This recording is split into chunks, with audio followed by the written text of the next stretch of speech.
Je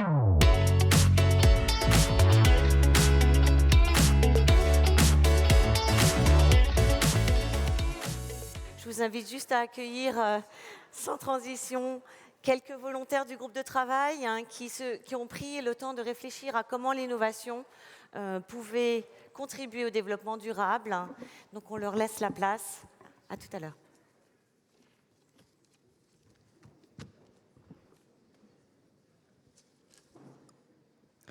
Bonjour Benoît, comment ça va? Vraiment intéressant ce colloque. Je comprends mieux les enjeux de l'entreprise durable et pourquoi l'égalité des sexes en est un point central. Je vais bien, Caroline, merci. Bonjour à toi et bonjour à toutes et tous. Aujourd'hui, de plus en plus d'entreprises prennent conscience de ces enjeux et innovent chaque jour dans des technologies ou des nouveaux produits en faveur du développement durable. Et souvent, ces innovations sont développées par ou pour des femmes. Tu as raison. D'ailleurs, Qualcomm a créé il y a 15 ans le programme Qualcomm Wireless Reach pour promouvoir les innovations en faveur du développement durable. Par exemple, ça me fait penser à une application qui a été développée en Inde pour les agriculteurs.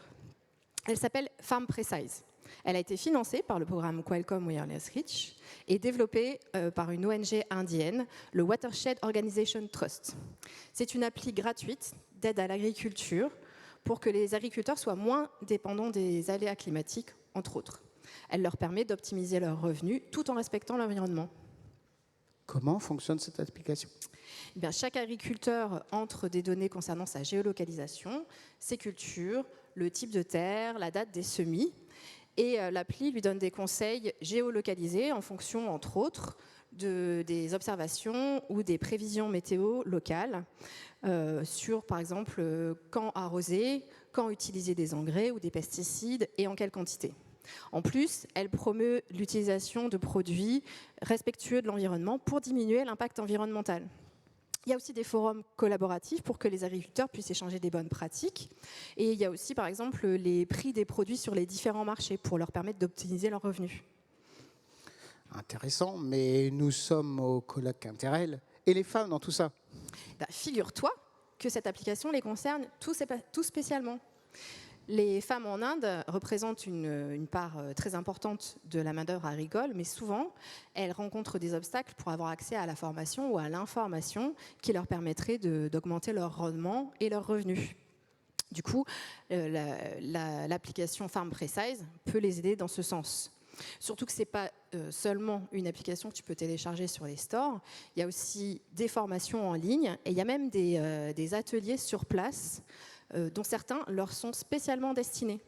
Et pendant ces ateliers, alors elles vont bien sûr acquérir des nouvelles compétences et des connaissances, mais ça leur permet aussi de rencontrer d'autres agricultrices et de créer des relations qui sont précieuses pour leur réussite dans l'agriculture. Et sur les plateformes communautaires, elles peuvent publier leurs problèmes, poser des questions, mais elles peuvent aussi échanger des bonnes pratiques pour améliorer leur productivité et réduire les coûts.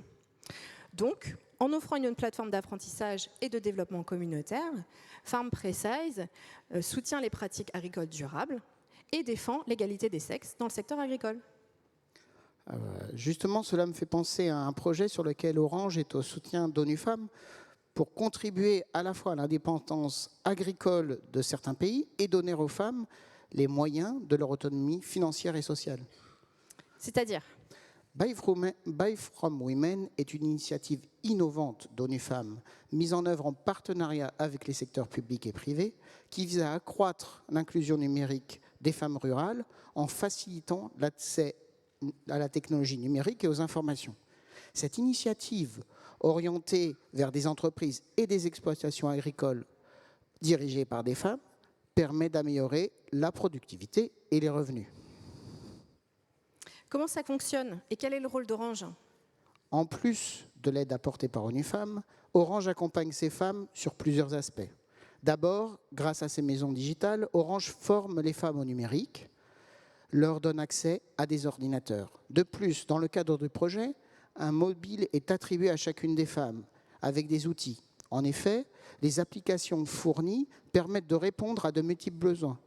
Du microcrédit pour se lancer, de la microassurance et des applications météo pour gérer les aléas climatiques, un site de commerce et un site de paiement. Mais quels sont les axes d'accompagnement que ces applications soutiennent ? Alors, cette initiative accompagne sur 3 axes. D'abord, le numérique au service de l'autonomisation économique des femmes rurales. Une amélioration de l'accès au marché, un accent mis sur les plateformes de e-commerce, ainsi que des formations, du marketing et d'autres activités.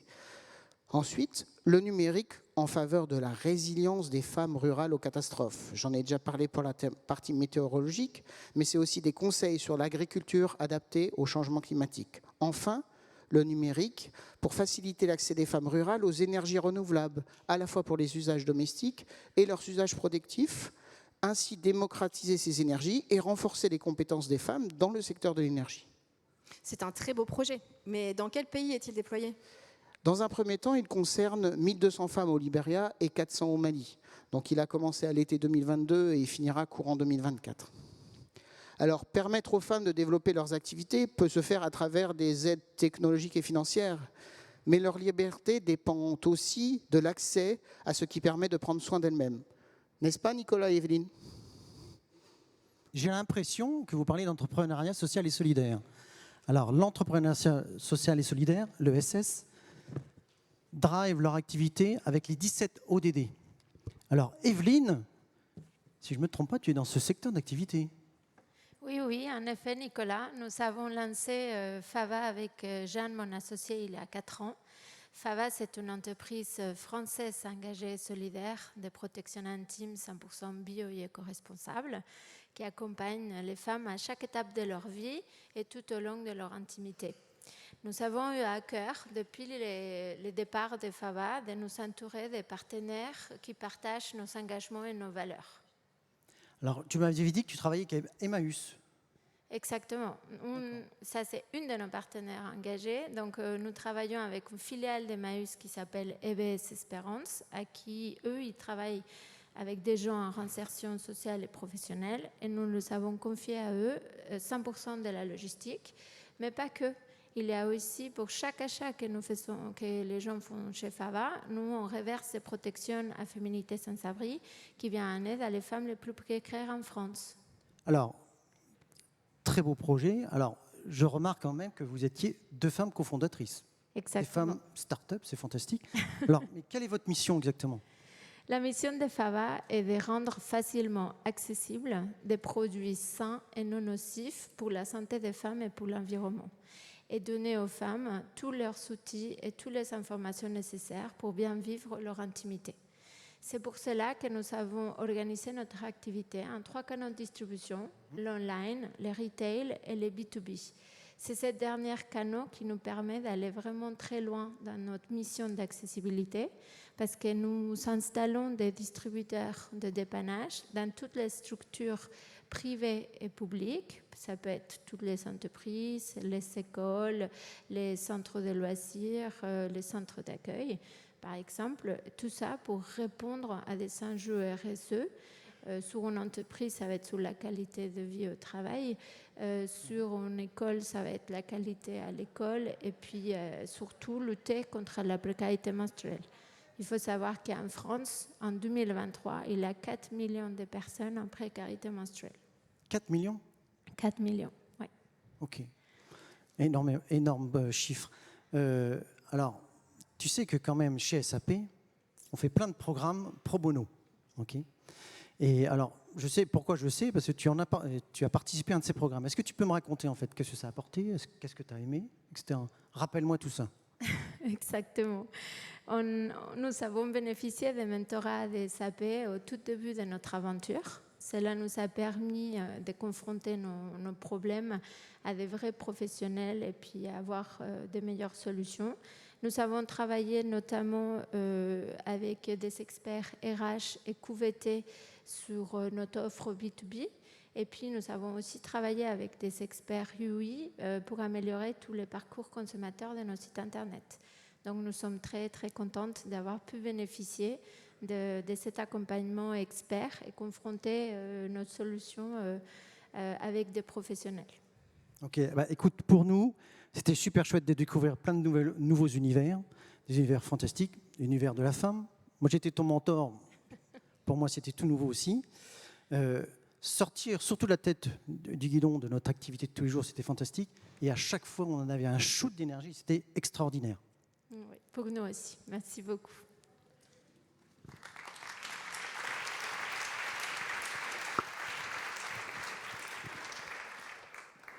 Florence, dis donc, t'en as une mine. T'as pas l'air en forme aujourd'hui, qu'est-ce qui t'arrive? Oh, m'en parle pas, je me sens vieille aujourd'hui. Figure-toi que je ne peux pas rouvrir un réseau social sans avoir une pub pour l'acide AU, mais je ne sais pas quoi, manger des compléments alimentaires au collagène, et pire, une chaise qui est motorisée pour monter les escaliers. Donc, et la dernière en date, alors ça m'a foutu le moral, j'ai tous les courriers de la sécurité sociale qui m'arrivent, je viens de fêter 50 ans, j'ai tous mes dépistages à faire. Parmi ceux-là, le dépistage du cancer du sein, et j'avoue que j'angoisse un petit peu. Donc, si tu peux m'aider à comprendre chez qui aller faire cette mammographie, je pense que ça m'aiderait beaucoup. Ça tombe bien, j'ai fait ma mammographie la semaine dernière. Je peux donner une adresse de cabinet. Alors, plus important que le cabinet, c'est le produit avec lequel tu vas faire ta mammographie. Moi, je n'ai pas eu mal, c'est une expérience pas désagréable. Et figure-toi que c'est un produit qui est développé par notre entreprise. Ah bon? Bon, alors, je ne vois pas bien General Electric, une innovation, une compression reste une compression. Donc, je ne vois pas bien le concept, en fait. En fait, ce n'est pas une innovation type high-tech, mais c'est l'expérience utilisateur centrée autour de ton confort. Je te donne quelques exemples. La plaque de compression, elle est arrondie, ça t'évite qu'elle te rentre dans les côtes. Tu as une poignée sur laquelle tu peux t'appuyer pour que ce soit plus confortable pour toi.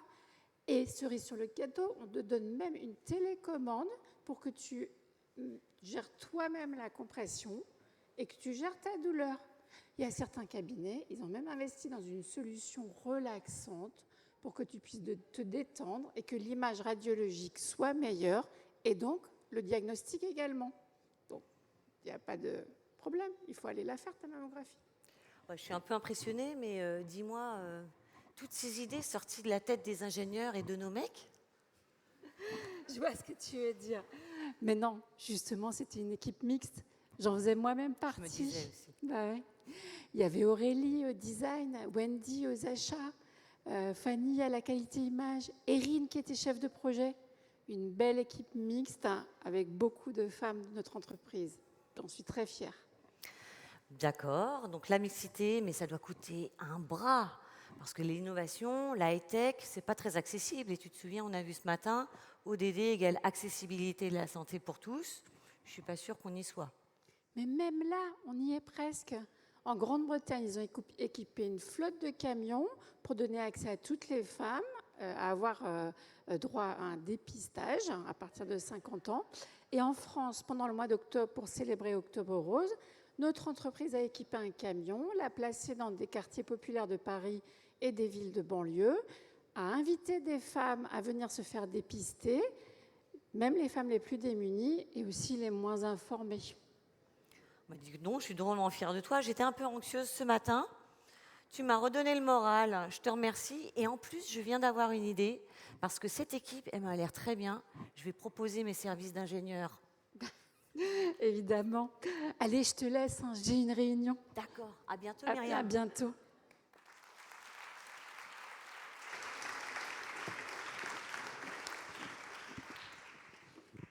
Ah, Émilie, Oui, comment Bruno. vas-tu? Ça va? Bah, pas très bien, moi. Ah mince, qu'est-ce qui se passe? J'en ai plus que marre. Tous mes clients, tous les appels d'offres que je dois gérer, on me demande comment les serveurs Lenovo peuvent sauver la planète. Comme si que la technologie pouvait sauver l'environnement et la Terre. Bah écoute, ils ont raison de se poser la question, hein. C'est vrai que les critères RSE maintenant prennent une place très importante dans les appels d'offres. Donc il faut qu'on puisse avoir une réponse chez Lenovo. Est-ce que tu connais Neptune par exemple? Oui, le dieu grec, oui. Oui, alors la mythologie, si tu veux, on en parlera après. Là, pour le coup, ce que je voulais te dire, c'est plutôt parler de la technologie Lenovo Neptune. Parce qu'en fait, Lenovo va s'attaquer directement aux problèmes de refroidissement des data centers, des problèmes de refroidissement classiques. Parce que tu sais que dans chaque data center, chaque composant en fait, va produire de la chaleur.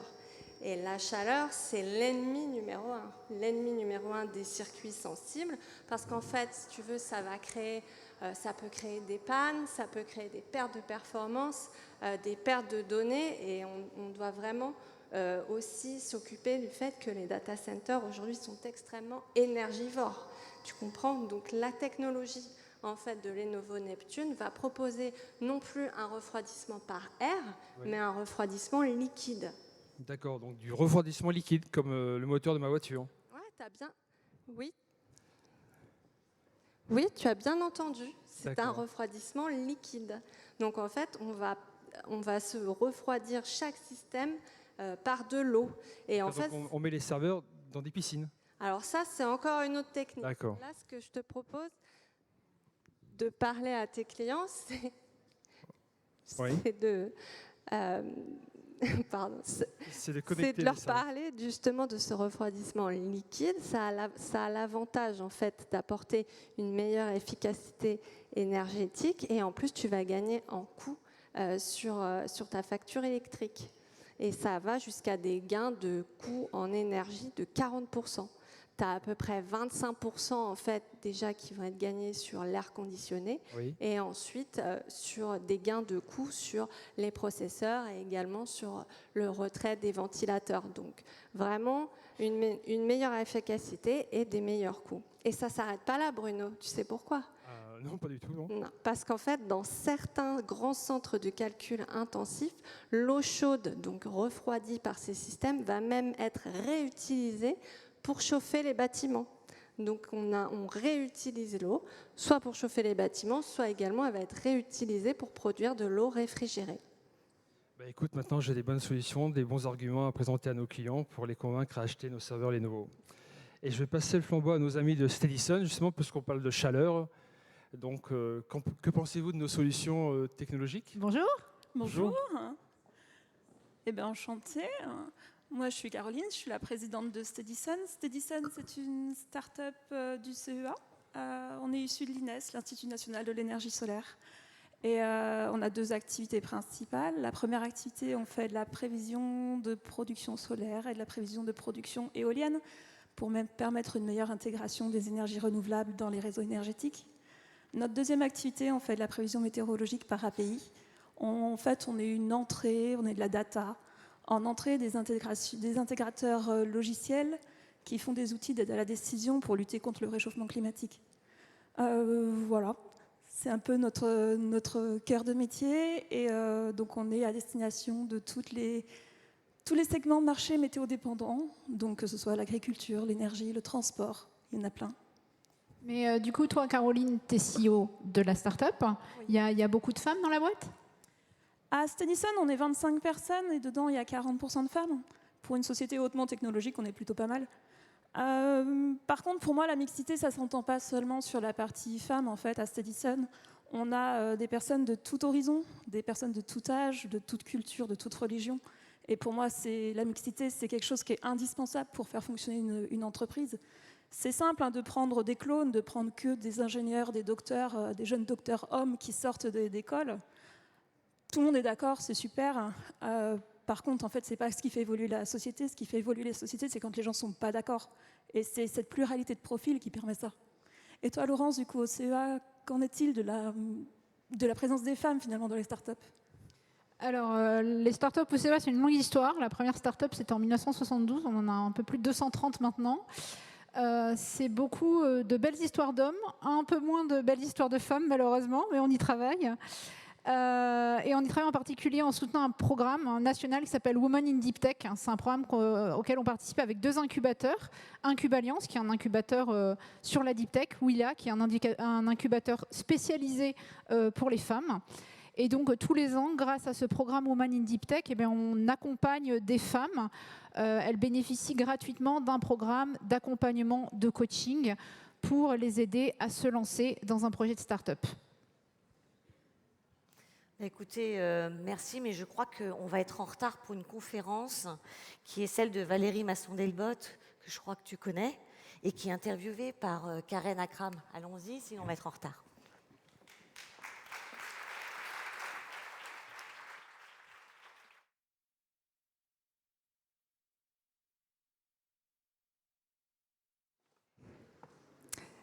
Mesdames, Messieurs, alors c'est pas vraiment une interview, n'est-ce pas Valérie? Valérie Masson-Delmotte, quand même une petite présentation. Paléoclimatologue, directrice de recherche au CEA, mais aussi coprésidente du groupe numéro 1 du GIEC. Je vais pas développer.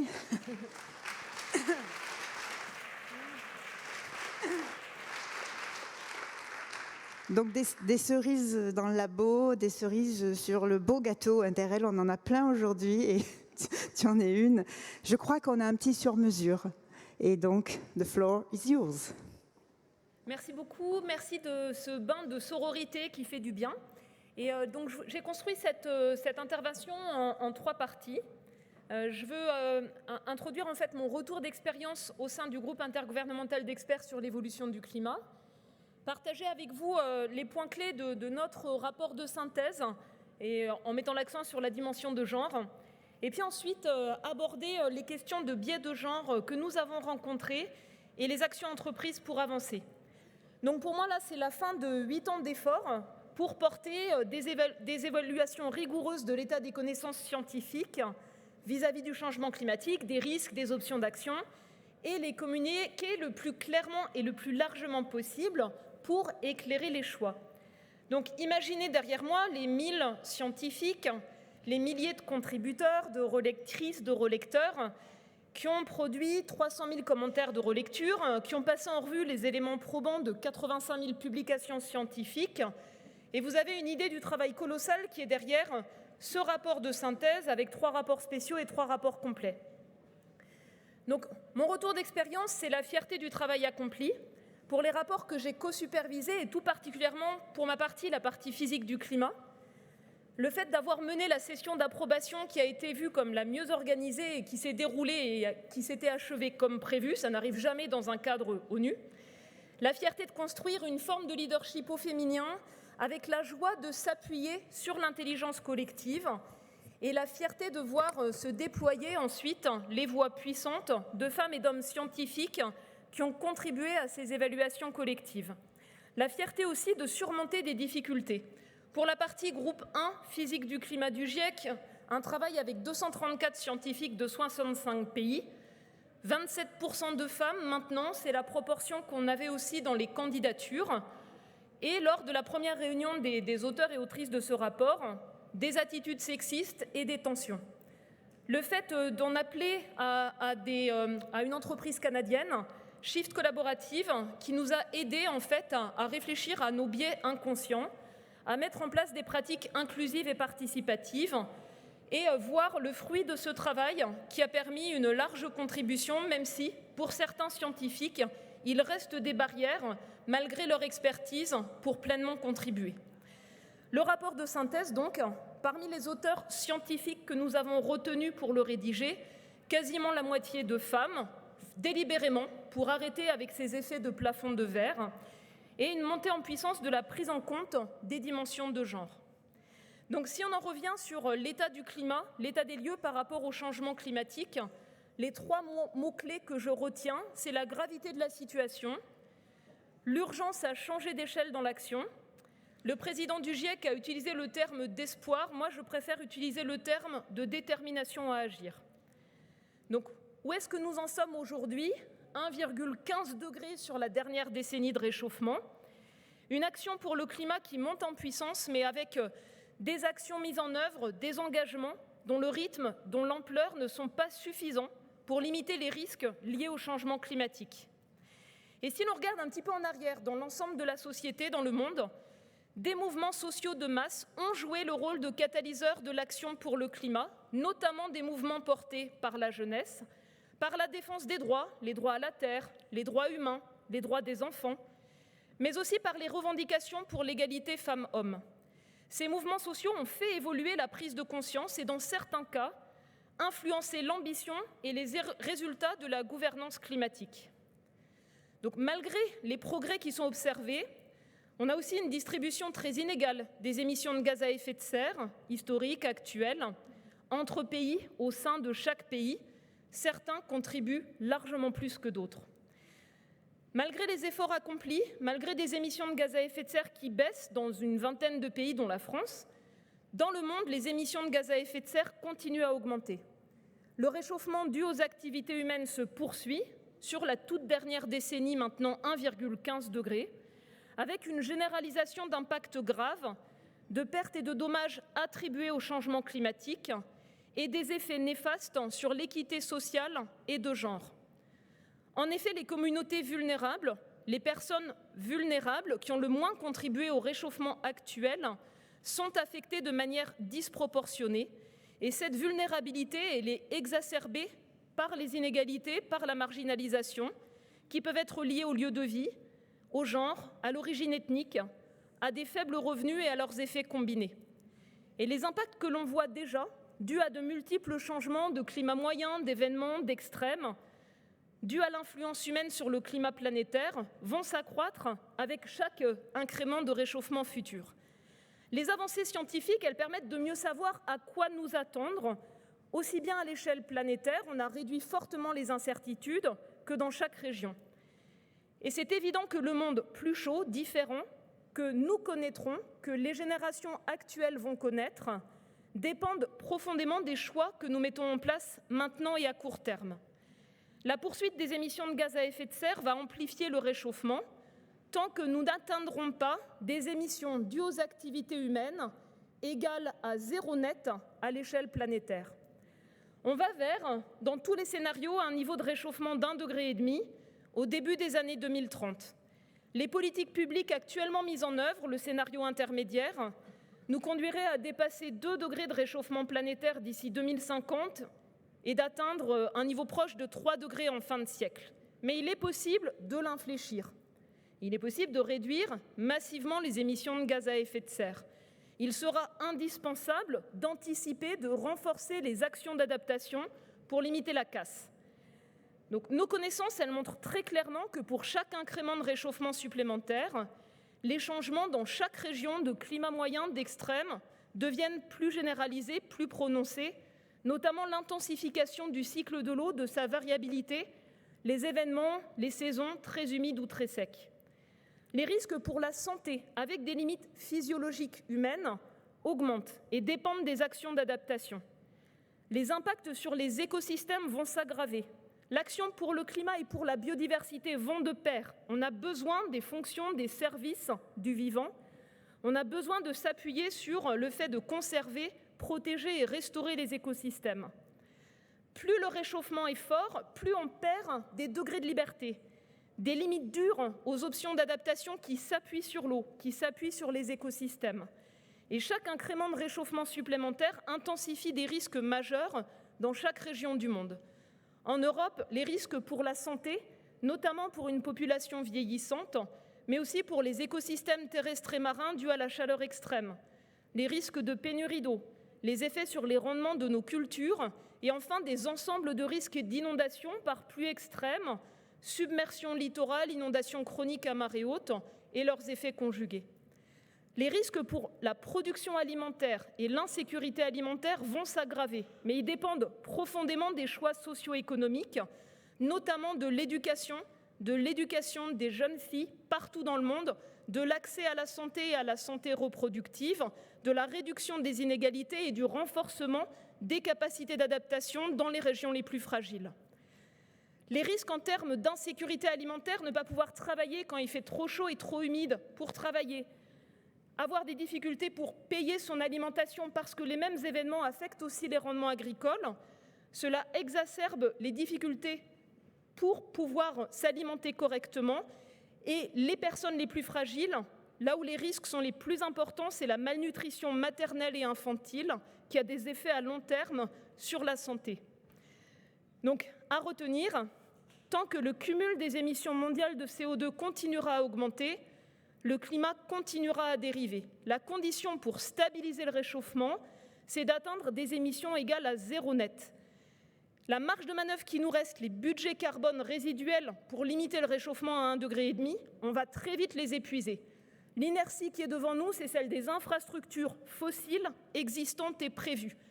Les éliminer le plus rapidement possible, réorienter les financements hors de ce secteur est critique. Pour donner un ordre de grandeur, si on veut limiter le réchauffement le plus proche possible d'1,5 degré, en le dépassant le moins possible, c'est une baisse des émissions mondiales de gaz à effet de serre de 43% à horizon 2030, 60% à horizon 2035. Si l'on revoit à la baisse l'ambition, limiter le réchauffement simplement largement sous 2 degrés, c'est une baisse de 20% d'ici 2030, 35% d'ici 2035. C'est le défi pour notre parcours professionnel à toutes et tous. Comment accélérer l'action? Nous, on évalue l'ensemble des leviers d'action qui existent, faisables, efficaces, économiquement viables, abordables.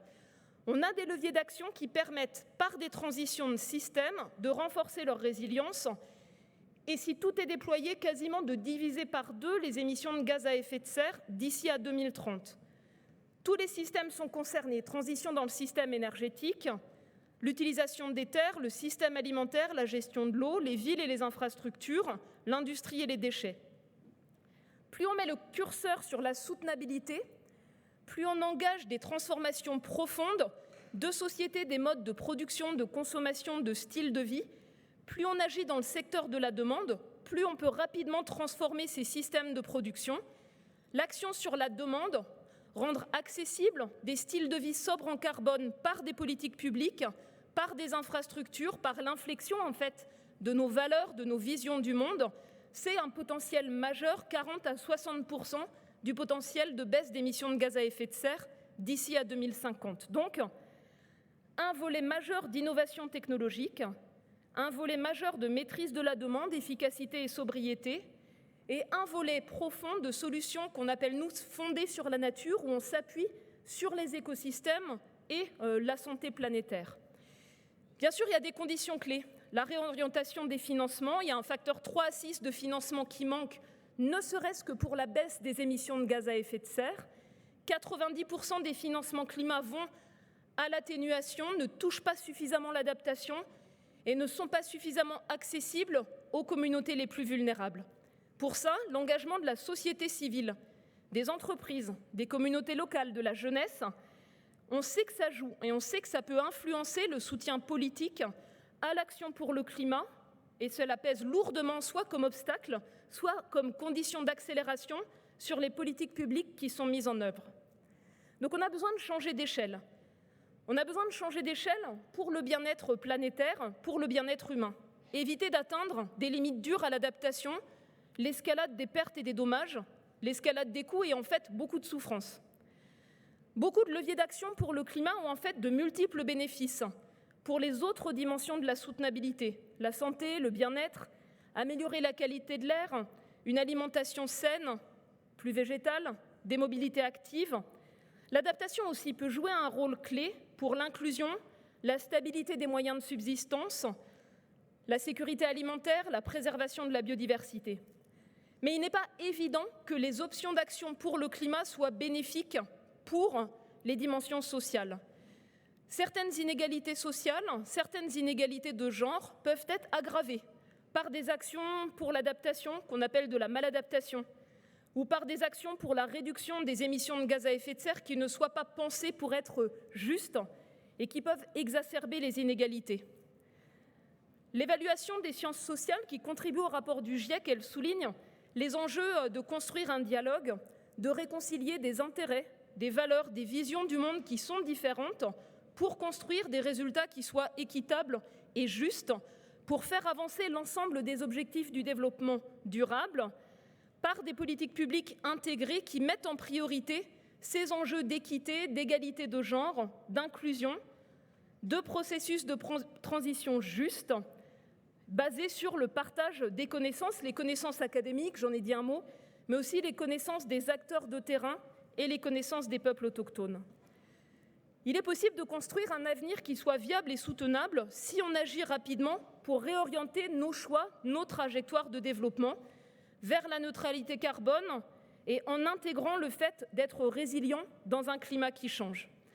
Vous l'avez dit tout à l'heure, les femmes, c'est un fait, accordent davantage de priorité au changement climatique dans leurs votes, dans leurs achats au quotidien, dans leur style de vie familial, dans leurs décisions, dans leur cadre professionnel, dans leurs implications dans les choix politiques.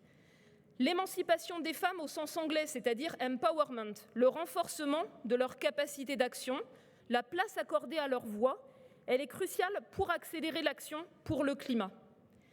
Et je termine sur les biais de genre qui persistent. Peut-être certains d'entre vous ont regardé la conférence de presse du rapport de synthèse du GIEC. 11 intervenants, 3 femmes. Les hommes scientifiques étaient appelés par leur titre, professeur ou docteur. Kate, c'était Kate Calvin, chef scientifique de la NASA.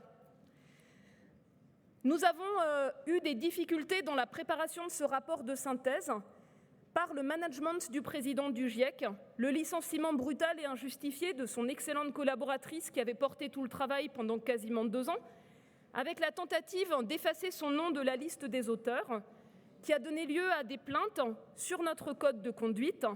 Elle a été remplacée par des hommes âgés incompétents. Cela a causé 6 mois de retard sur le rendu de ce rapport de synthèse, qui n'a été rendu possible que par le dévouement des scientifiques qui l'ont rédigé dans un environnement de travail que je qualifie d'hostile. Depuis 1990, le leadership du GIEC est majoritairement masculin. Pas encore de présidente, seulement 3 femmes coprésidentes de groupes de travail, dont 2 actuellement. Diana Liverman, géographe américaine, a publié dans Nature en 2022 une analyse approfondie des biais de genre. La juste représentation, le large champ d'expertise sont essentiels pour les sujets liés au changement climatique. Pourquoi ? Parce qu'avoir des groupes de scientifiques plus diversifiés, ça permet d'éviter les effets de boys club, d'avoir une évaluation plus rigoureuse, plus objective. Ça permet aussi d'avoir de multiples points de vue qui renforcent la qualité et la pertinence de l'évaluation. La participation des femmes et des hommes scientifiques dans les rapports du GIEC peut booster des carrières. Réputation scientifique, reconnaissance internationale, possibilité d'avoir des contacts avec des décideurs. Néanmoins, il y a de nombreuses barrières qui persistent pour les femmes dans les sciences du climat. Dans le monde, un accès inégal aux formations et au financement. Aujourd'hui, en France, des barrières pour l'accès des jeunes filles au parcours scientifique du fait de la réforme du lycée. Des barrières par rapport aux promotions, aux citations, aux salaires, le manque de modèles inspirants, davantage de situations de harcèlement dans le cadre professionnel et aussi un poids plus élevé des responsabilités familiales par rapport aux hommes. Les femmes sont désavantagées par les métriques qui permettent d'évaluer l'impact scientifique, moins nominées pour les prix scientifiques et ont moins de promotion dans les postes à haute responsabilité. Les choses avancent. 8% de femmes dans les rapports du GIEC en 1990, maintenant on en est à peu près un tiers. L'enquête auprès des scientifiques qui ont rédigé ces rapports souligne l'amélioration de la participation des femmes. 90% des personnes interrogées disent avoir une excellente expérience, être respectées, écoutées. Mais aux questions sur le fait que chacune et chacun a les mêmes chances d'être nominé, de parler, de construire le contenu de chaque chapitre ou de les piloter, il y a une différence dans le pourcentage de réponses de 15% entre l'expérience des hommes et des femmes. Par exemple, à la question « Les scientifiques hommes dominent-ils les discussions et la rédaction ?» Les hommes disent à 70% « Tous les points de vue sont représentés ». Les femmes, 64%. La plupart n'ont pas fait l'expérience ni observé de biais ou de discrimination liés au genre, et heureusement. Mais 15% de femmes en plus ont observé une forme ou une autre de discrimination. 38% des femmes ont observé des hommes s'attribuer le mérite de l'idée émanant d'une femme, mais seulement 24% des hommes. 52% des femmes ont vu une femme être ignorée, contre 30% des hommes. 41% des femmes ont vu une femme être traitée avec condescendance, contre 27% des hommes, le fameux mansplaining que vous connaissez bien. Et un tiers des femmes scientifiques qui ont contribué à nos rapports ont fait face à des suggestions qu'elles ne contribuaient à ces rapports que du fait de leur genre. L'analyse, en fait, elle montre qu'on est devant de multiples barrières. Le manque de temps, en plus des activités de recherche, d'administration de la recherche, d'enseignement, les obligations liées aux soins des familles, des enfants, des personnes âgées, qui pèsent de manière disproportionnée sur les femmes. Le manque de confiance en soi, l'autocensure, la difficulté de remettre en cause d'autres points de vue dans les échanges entre scientifiques dans un contexte inhabituel et sous pression pour faire vite, avec des conditions d'excellence et de rigueur scientifique. Le genre, bien sûr, présente des intersections avec d'autres facteurs qui affectent la participation. L'origine ethnique, la langue, les situations de maladie ou de handicap, les nationalités, la diversité d'expertise. Et donc les recommandations des spécialistes qui ont analysé ces enquêtes sont de mieux tenir compte de l'égalité de genre dans les nominations, dans la communication, le mentoring, des nominations ciblées, demande de mettre en place une politique d'égalité avec des objectifs, des actions, des enquêtes et des suivis, de s'assurer d'une meilleure place des femmes dans le leadership du GIEC, et puis du besoin de formation et d'accompagnement, les biais inconscients, les pratiques inclusives, pour intégrer de manière juste les voix des femmes et de toutes celles et ceux qui font face à des barrières à leur participation. Dernier volet, l'organisation de réunions internationales qui tiennent compte des charges de famille, la grossesse, le soin des enfants jeunes, des personnes âgées, en renforçant les possibilités de participation à distance. Et donc en 2020, au bout de 30 ans, le GIEC a mis en place un groupe d'action sur l'égalité de genre, l'idée étant de s'appuyer sur tous les meilleurs cerveaux disponibles et d'améliorer la puissance de résolution de problèmes grâce à la diversité des points de vue. Premier objectif, donc l'égalité des chances indépendamment du genre dans la gouvernance, l'inclusion pendant les réunions, mais aussi vis-à-vis des points focaux, des délégations des différents pays lors des sessions plénières et des sessions d'approbation. Le deuxième objectif, c'est un environnement favorable à l'égalité, donc une organisation qui la promeut, qui facilite l'engagement de tous et des personnes qui ont des responsabilités familiales. Et le troisième objectif, c'est celui de la formation et du conseil, donc renforcer la prise de conscience sur les biais inconscients, nous outiller de compétences pour répondre à ces enjeux et en tenir compte dans les organisations d'événements publics divers et variés. Donc c'est l'approche que nous avions essayé de mettre en œuvre dans le cadre du groupe 1 du GIEC, dont on sait que cela a porté ses fruits et l'idée est de le généraliser. Donc les activités en cours à la fin de ce 6e cycle d'évaluation, c'est une enquête plus large sur ces aspects de genre, de diversité, d'inclusivité. C'est l'instruction des plaintes qui ont été posées dans le cadre de notre code de conduite. Et enfin, c'est la préparation d'une réunion d'experts, donc au début du prochain cycle, des autres personnes qui seront impliquées dans le GIEC sur les questions de diversité, d'équité, d'inclusion, les aspects liés au genre, de sorte à ce que ce soit pris très sérieusement dans le prochain cycle. Et dernier exemple de biais inconscient, on avait fait un rapport sur l'océan, les glaces dans un climat qui change, la montée du niveau de la mer, les risques associés. Et c'est pourtant étonnant, mais dans le monde, beaucoup de petites filles, beaucoup de jeunes femmes, ne savent pas nager.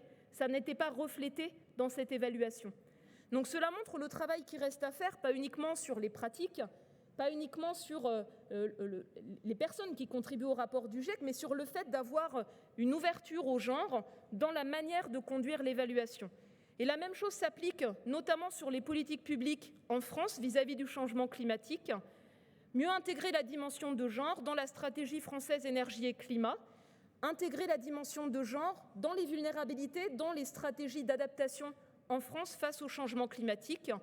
J'espère que beaucoup d'entre vous auront l'opportunité de faire avancer ces aspects-là dans le cadre de la réflexion en cours pour faire évoluer les politiques publiques de la France sur ce sujet. Merci.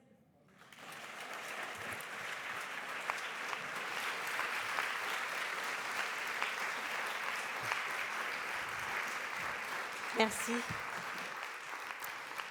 Alors, c'était notre parole d'expert et vous avez noté que ce qui est très innovant, c'est que pour une organisation qui donne des recommandations, elle a été aussi en capacité de prendre ces recommandations pour les appliquer en interne.